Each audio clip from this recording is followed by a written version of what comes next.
మరి చిన్న పొరపాటు వల్లే ఇంకా అనేకులు ఉన్నారు.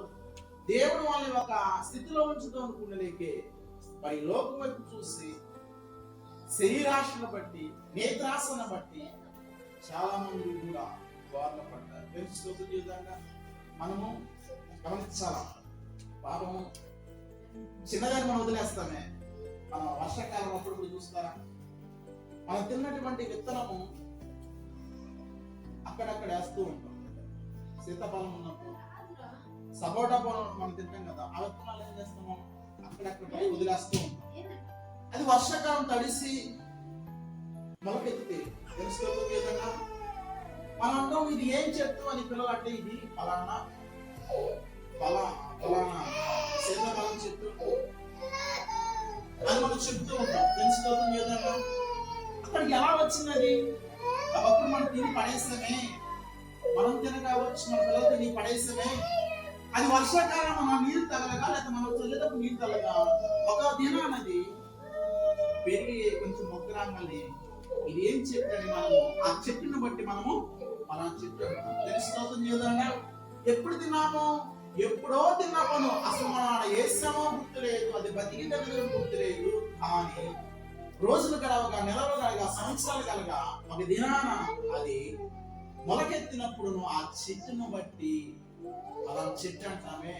ఈ రోజున నీవైనా నేనైనా చేసిన పాపాన్ని ఎలాగైతే ఆ చెట్టు ఎప్పుడో తిన్నటువంటి విత్తనాన్ని నా కంటికి కనబడుతున్నదే, మనం చేసిన పాపము కూడా ఆ చెట్టాన తిరుగుతూనే ఉంది. తెలుస్తుంది కదా. అప్పుడు ఎప్పుడో చేసిన పాపము కదా, నువ్వు ఎప్పుడో తిన్న విత్తనం పెరగట్లేదా? పాపము కూడా అలాంటిది. తెలుస్తుంది కదా. ఆ చెట్టునప్పుడు తీసేస్తే అందరికి అయిపోతుంది. కానీ మన మానవాలు చేస్తాం ఫలాలు తినాలని మన జీవితంలో కూడా ప్రతిరోజు కూడా పాపాన్ని గడుపుకునే వారిగా ఉండాలి. పాపాన్ని అసహించుకునే వారిగా ఉండాలి. పాపం మన ఇంట్లో ఉండి రానివ్వకుండా చెడుదానాన్ని రుచించుకునే వారిగా ఉంటే దేవుడు మన జీవితాల్లో కూడా బాగు చేయగలుగుతాడు, సమర్థుడు. తెలుసుకోవచ్చు కదా. యేసును ఇదిగో రాత్రి వేళంతయు పేతురు యోహాను ప్రయాసపడ్డారు. ఇంకేం చేయాలి తోచట్లా. ఇంటికి వెళ్ళాలి, ఇంటికాడ కుటుంబాన్ని పోషించుకోవాలి, ఇంటికాడ ఎదురు చూస్తున్న నా భార్య. ఇదిగో చక్కగా దిగి వలలు కడుపుతున్న సమయంలో యేసయ్యను స్థానం ఇచ్చారంట తన పడవలకి.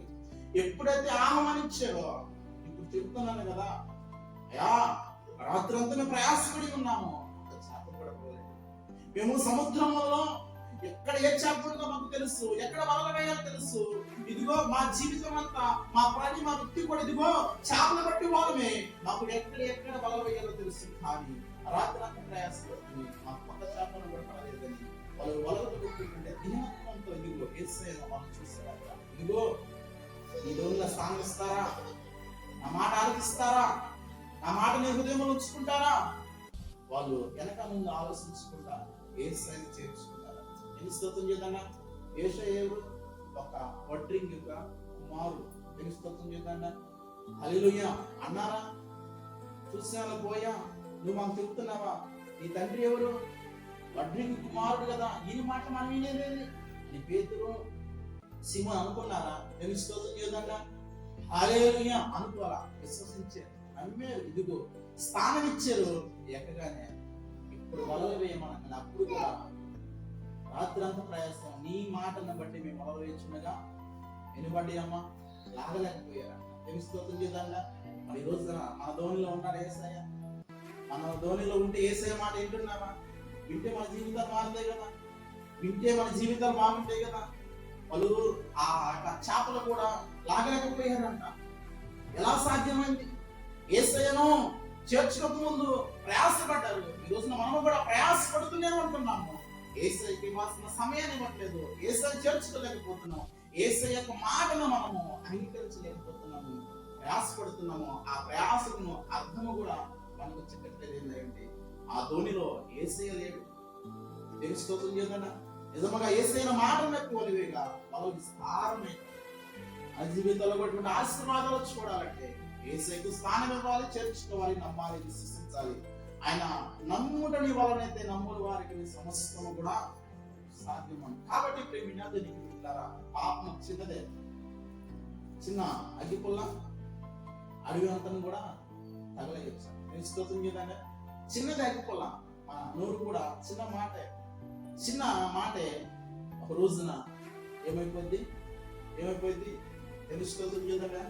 పాపంగా మారి కాబట్టి మన అవయములు చిన్నదే, కానీ ఎవరైతే ఈ నేలకని సాధన చేసుకుంటారో, ఎవరైతే ఈ నేలను అదుపులో పెట్టుకుంటారో వాళ్ళు ధన్యులు. స్తోత్రం చేద్దాం. కాబట్టి ప్రేమిన అతనికి పెట్టారా ఈ రాత్రి సమయంలో దేవుడు మనం ప్రేమించలేదు. ముగ్గురు వ్యక్తుల్ని ఎలా దేవుడిను పరిశుద్ధమైన జీవితాన్ని తన జీవితాన్ని కూడా ముగిసేంత వరకు కూడా దేవుని యొక్క నమ్మకంగా ఉన్నారో, నీవు నేను దేవుడికి నమ్మకంగా ఉండాలని దేవుడు ప్రేమించి ఈ స్థానంలో కూర్చోబెట్టి 5 మాటలను మనకు అందిస్తున్నాడంటే ఇంతకన్నా ఒక భాగ్యం లేదని నేను అంటున్నాను. కాబట్టి ఇప్పుడు మీ నాదునికి మనము 10 లీటర్ల పాలు